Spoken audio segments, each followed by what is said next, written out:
Hello viewers, I doctor SVK Lal welcome you all in my YouTube channel. मेरे YouTube channel में आपका बहुत बहुत स्वागत है। आज हम आपके लिए लेकर के आए हैं यूनिवर्सल लॉ ऑफ ग्रेविटेशन, गुरुत्वाकर्षण का सर्वात्रिक नियम। न्यूटन ने 1687 ईस्वी में गुरुत्वाकर्षण का सर्वात्रिक नियम दिया था।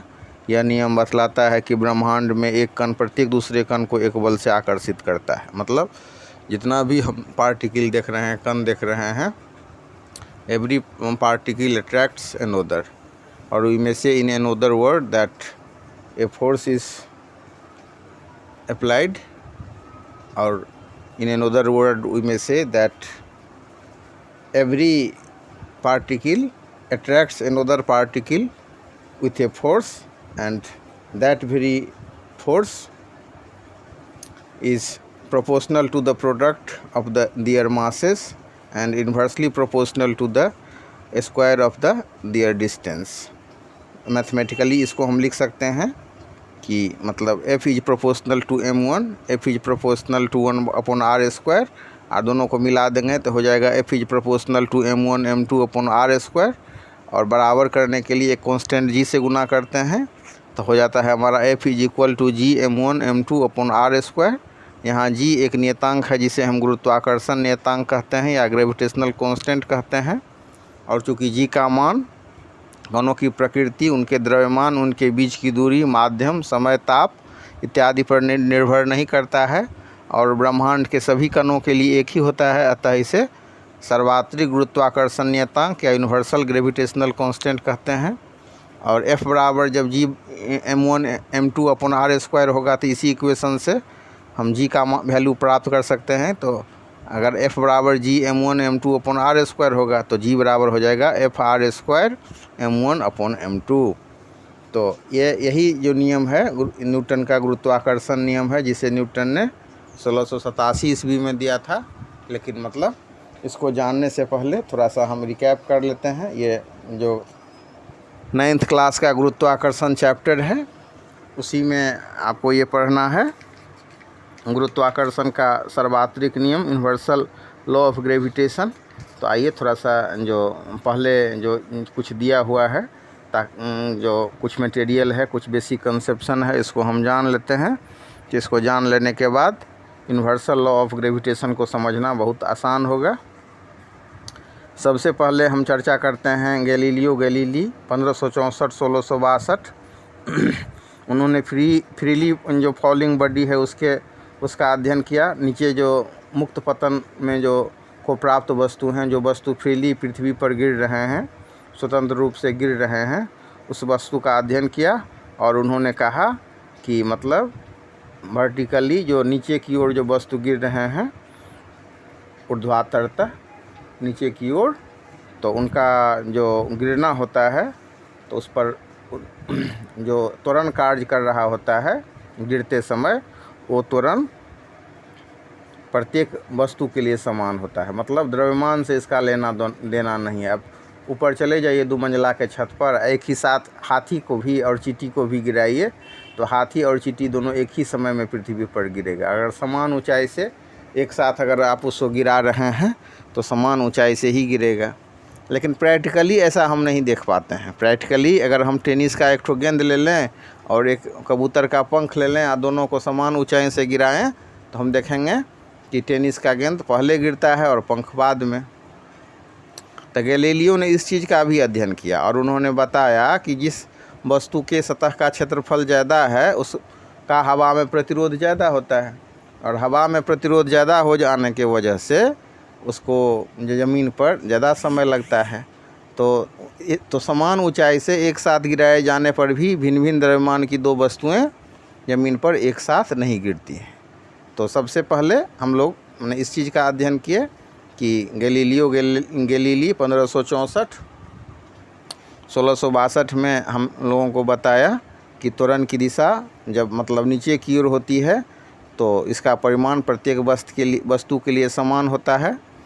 गैलीलियो ने पीसा की झुकी हुई मीनार से भिन्न भिन्न द्रव्यमान वाली लोहे के 3 गेंदों को एक साथ गिराया, और प्रेक्षण के बाद, ऑब्जर्वेशन के बाद उन्होंने कंक्लूजन ड्राई किया कि पृथ्वी की ओर गिरती हुई वस्तु का त्वरण उसके द्रव्यमान से स्वतंत्र होता है।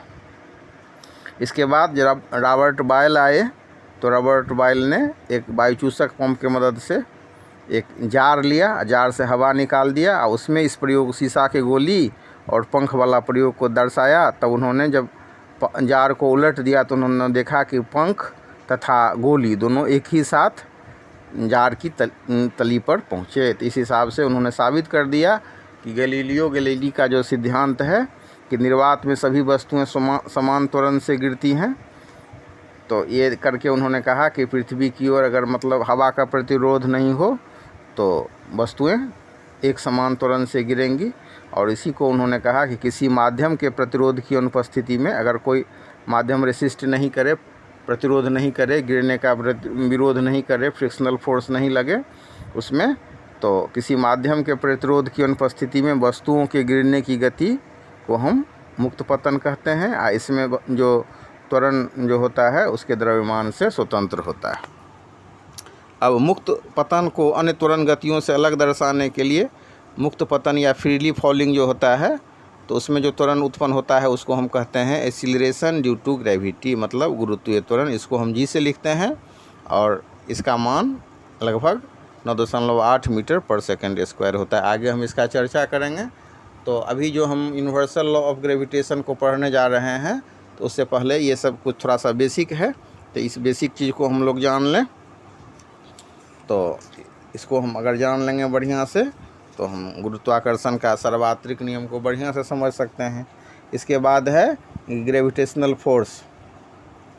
तो 1667 ईस्वी में न्यूटन ने यह बताया कि आपस में एक दूसरे को आकर्षित करने का गुण सभी वस्तुओं में होता है।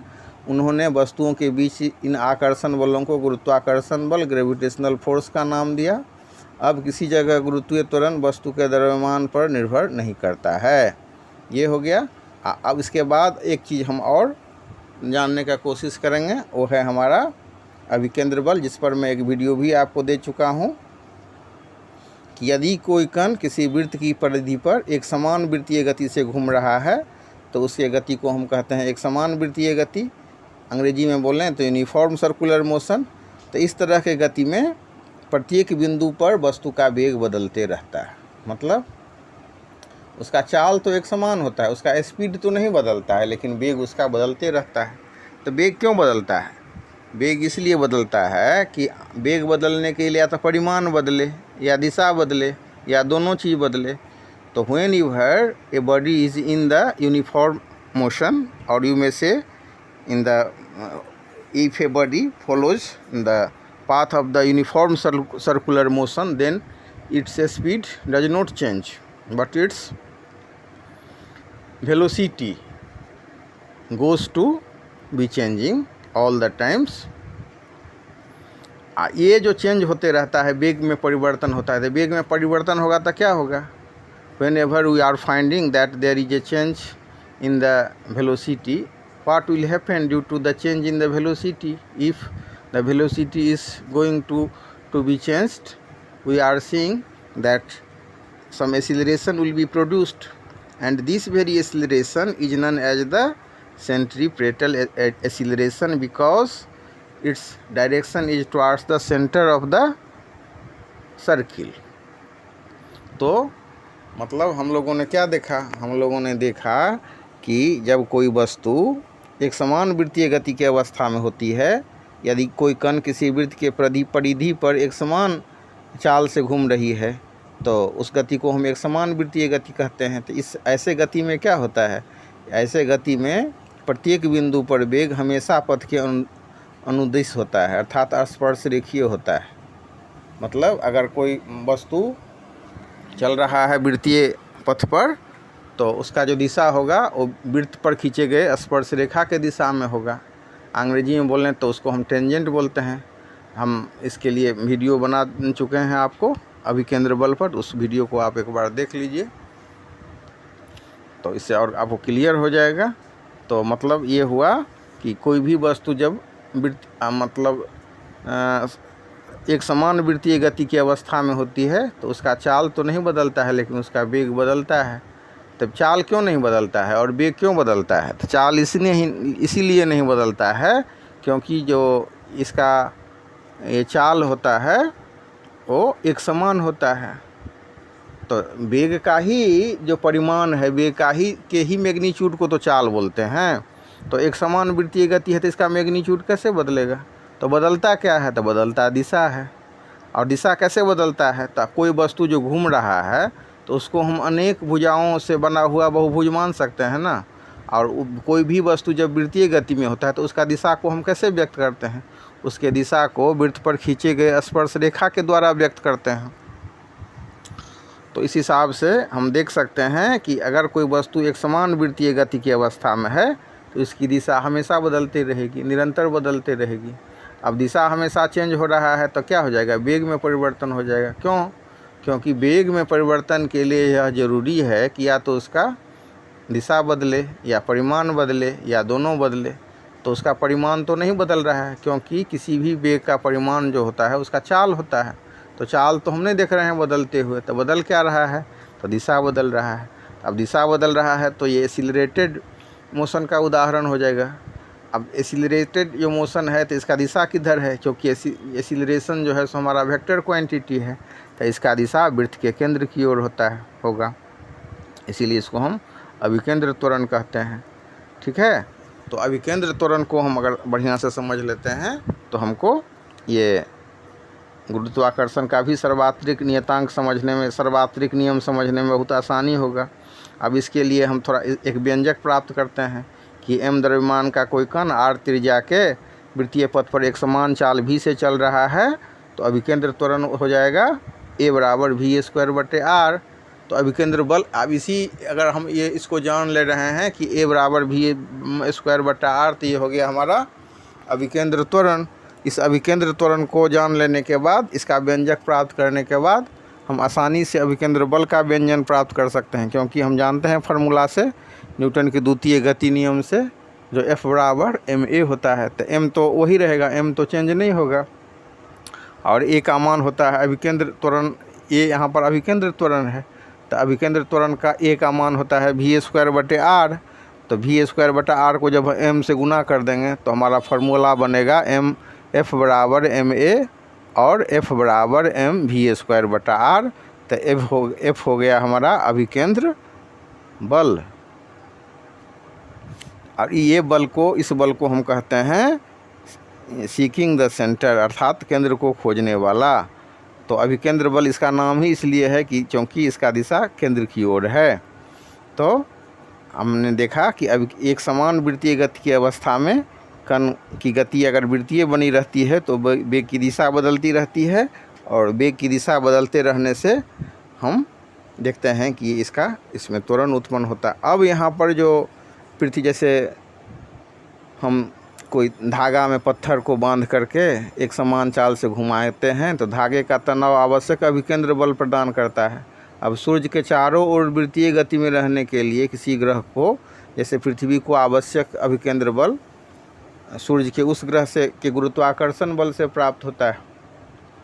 इसी हिसाब से पृथ्वी का उपग्रह चंद्रमा है, तो पृथ्वी के चारों ओर वृत्तीय गति में रहने के लिए में चंद्रमा को आवश्यक अभिकेंद्र बल पृथ्वी के चंद्रमा पर गुरुत्वाकर्षण बल से प्राप्त होता है।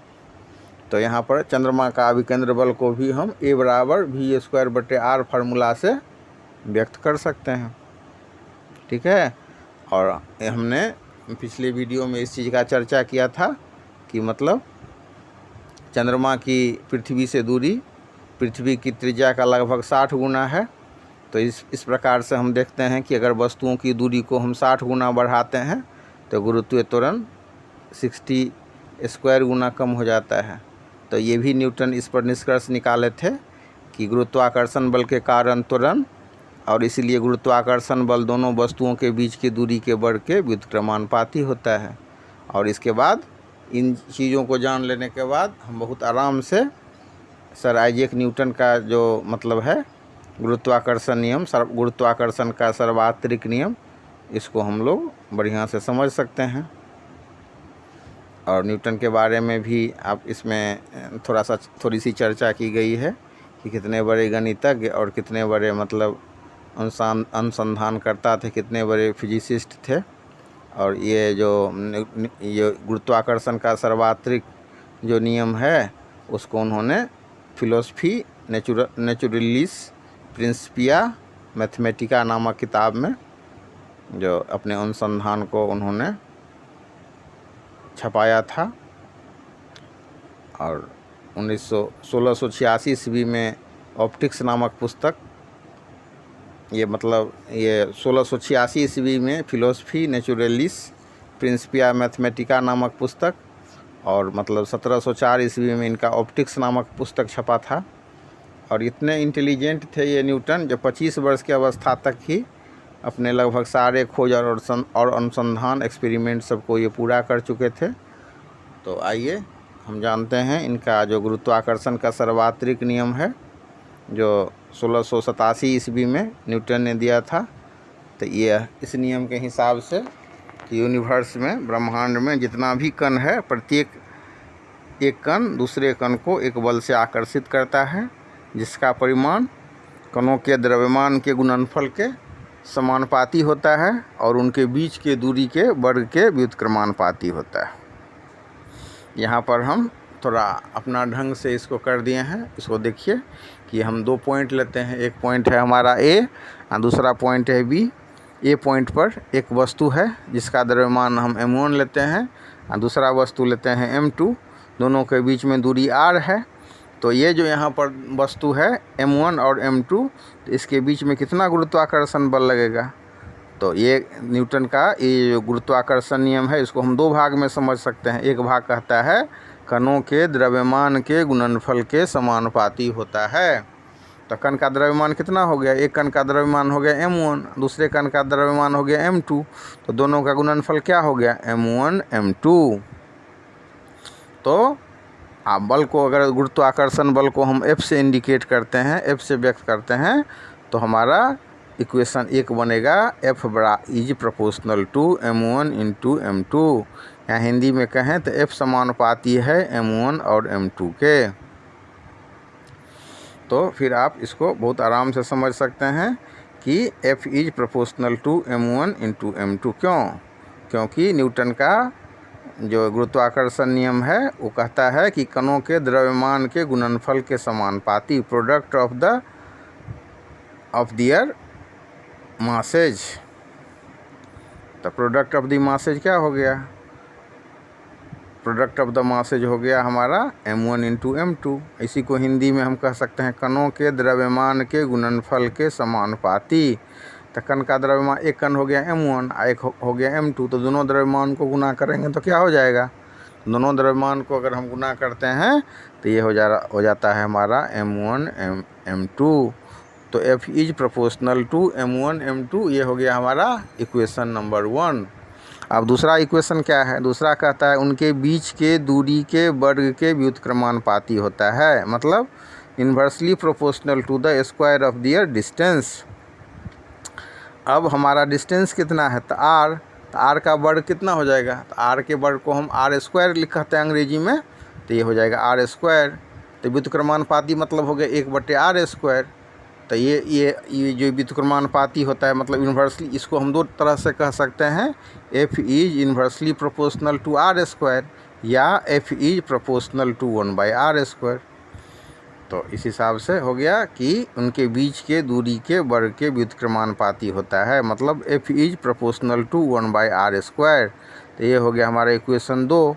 अब इक्वेशन 1 और इक्वेशन 2 को अगर मिला दें तो हमारा इक्वेशन बनेगा F is proportional to m1 m2 upon r square. अभी ये प्रोफेशनल है, माने प्रोपोर्शनल है, बराबर नहीं है। तो ये बराबर कब होगा? जब हम एक कांस्टेंट से इसको गुना कर देते हैं। तो ये कांस्टेंट क्या हो गया? तो ये कांस्टेंट अगर मतलब g हम यहाँ पर लेते हैं तो ये हमारा इक्वेशन बनेगा F is equal to g m1 m2 upon r square. तो ये हो गया हमारा इक्वेशन 3। अब यहाँ पर g जो एक नियतांक है, कांस्टेंट है, इसको हम लोग बोलते हैं गुरुत्वाकर्षण नियतांक, मतलब इसको अंग्रेजी में बोलें तो ग्रेविटेशनल कांस्टेंट।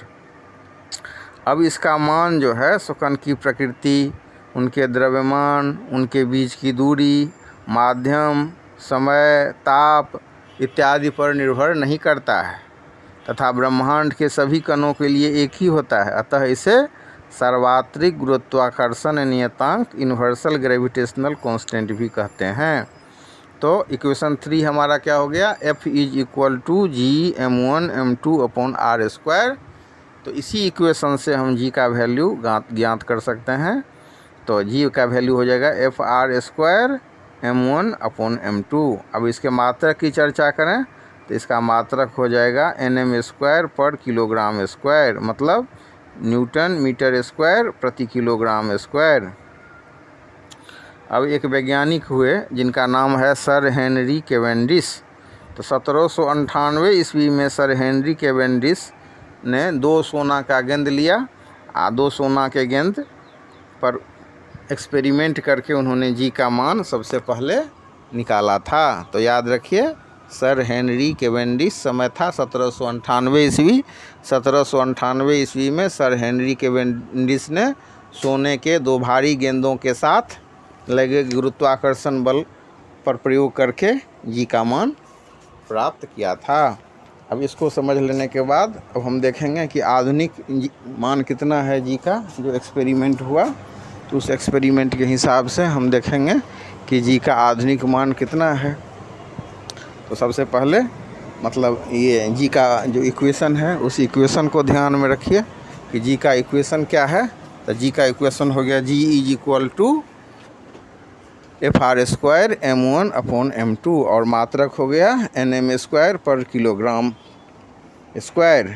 और समय हो गया 1798 ईस्वी में एक्सपेरिमेंट करके सर हेनरी कैवेंडिश ने जी का मान प्राप्त किया था। और आधुनिक स्वीकृत मान लगभग है 6.673 × 10⁻⁻11 न्यूटन मीटर स्क्वायर पर किलोग्राम स्क्वायर। अब इसको समझ लेने के बाद बहुत आसानी होगी कि एक कंडीशन सब होगा कि 2 वस्तुओं के बीच में गुरुत्वाकर्षण बल कितना होता है। 2 वस्तुओं में एक वस्तु अगर बहुत बड़ी है और एक वस्तु बहुत छोटी है तो उनके बीच में कितना गुरुत्वाकर्षण बल लगेगा। मान लीजिए पृथ्वी पर कोई लड़की या कोई लड़का या कोई चींटी या मतलब हाथी या कुछ भी सामान ऐसा खड़ा है, तो पृथ्वी की तुलना में उसका मास क्या होगा, पृथ्वी की तुलना में उसका मास बहुत कम होगा। पृथ्वी की तुलना में उसका मास कम होगा तो उसको हम एक कण जैसा ट्रीट कर सकते हैं।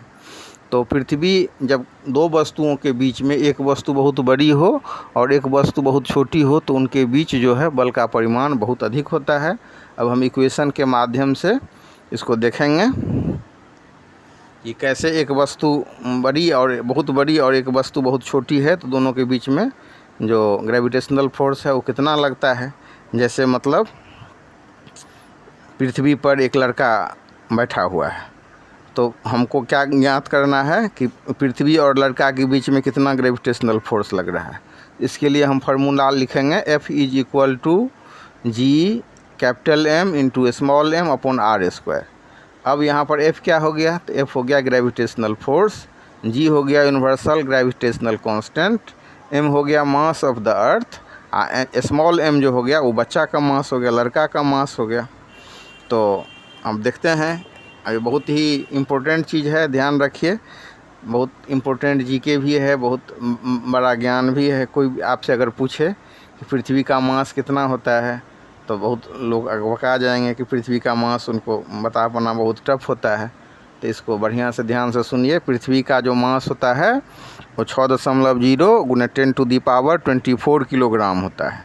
इसको फिर से सुन लीजिए। पृथ्वी का जो मास होता है, पृथ्वी का जो मतलब द्रव्यमान होता है वो होता है 6.0 × 10⁻24 किलोग्राम, मतलब 6.0 × 10⁻24 जो पावर देते हैं, 24 पावर देते हैं, इतना किलोग्राम पृथ्वी का द्रव्यमान है। पृथ्वी की त्रिज्या कितनी है त्रिज्या का मतलब होता है केंद्र से परिधि तक खींची जाने वाली रेखा। तो पृथ्वी का व्यास होता है 6400 किलोमीटर। अगर इसको हम डिनोट करें पावर के रूप में तो ये हो जाएगा 6.4 × 10⁻6 m। और पृथ्वी के केंद्र से लड़के की दूरी को हम मतलब कैपिटल R से डिनोट करते हैं, मतलब पृथ्वी के रेडियस से डिनोट करते हैं। लड़का सबका कितना वज़न होता है, हम उसको मान लीजिए 40 किलो मान लेते हैं। तो लड़का और पृथ्वी के बीच लगने वाला जो फोर्स होगा उसके लिए हम इक्वेशन लिखेंगे F is equal to G capital M small m upon R square. यहाँ पर F क्या हो गया, force, gravitational force between the boy and the earth. G हो गया यूनिवर्सल ग्रेविटेशनल कांस्टेंट, M हो गया mass of the earth, small m हो गया mass of the boy, R हो गया रेडियस ऑफ द बॉय। तो इसी चीज़ को हम पुट कर देंगे इस इक्वेशन में। तो जी का मान कितना होता है, जी का मान होता है 6.67 गुने 10⁻⁻11 न्यूटन मीटर स्क्वायर पर किलोग्राम स्क्वायर। और पृथ्वी का मास कितना होता है 6.0 गुने 10⁻24 किलोग्राम। और लड़का का मास कितना हो गया, तो 40 किलोग्राम।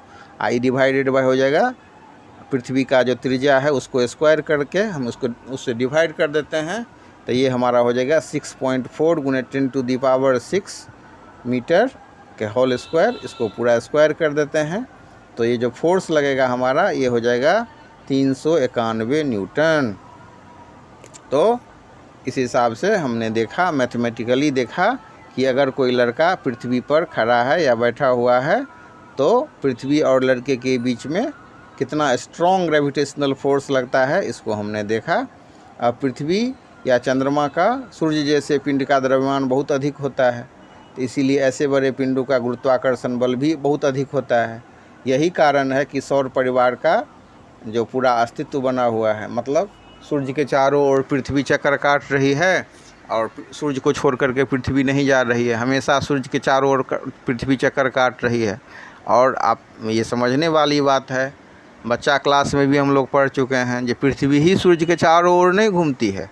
पृथ्वी के अलावा आपका जितना भी ग्रह है, चाहे न सबसे नज़दीकी ग्रह है बुध हो गया, बृहस्पति हो गया, पृथ्वी हो गया, उसके अलावा यूरेनस, नेपच्यून, प्लेटो, मंगल, शनि, शुक्र, तो जितना भी ये हमारा ग्रह है, वीनस, जुपिटर, मार्स, तो सारा जो ये ग्रह हैं ये ग्रह सूर्य की परिक्रमा करते रहते हैं। तो ये क्या पृथ्वी से दूर क्यों नहीं चले जाते हैं? यही गुरुत्वाकर्षण बल इतना इम्पोर्टेंट बल है और इतना प्रबल होता है दो बड़े पिंड के बीच में, जो इसको खिसकने नहीं देता है। तो इस हिसाब से हम लोगों ने गुरुत्वाकर्षण बल के बारे में जाना कि गुरुत्वाकर्षण बल को न्यूटन ने 1687 ईस्वी में दिया था। इसके हिसाब से ब्रह्मांड के एक कण प्रत्येक दूसरे कण को एक बल से आकर्षित करता है, जिसका परिमाण कणों के द्रव्यमान के गुणनफल के समानुपाती होता है और उनके बीच के दूरी के वर्ग के व्युत्क्रमानुपाती होता है।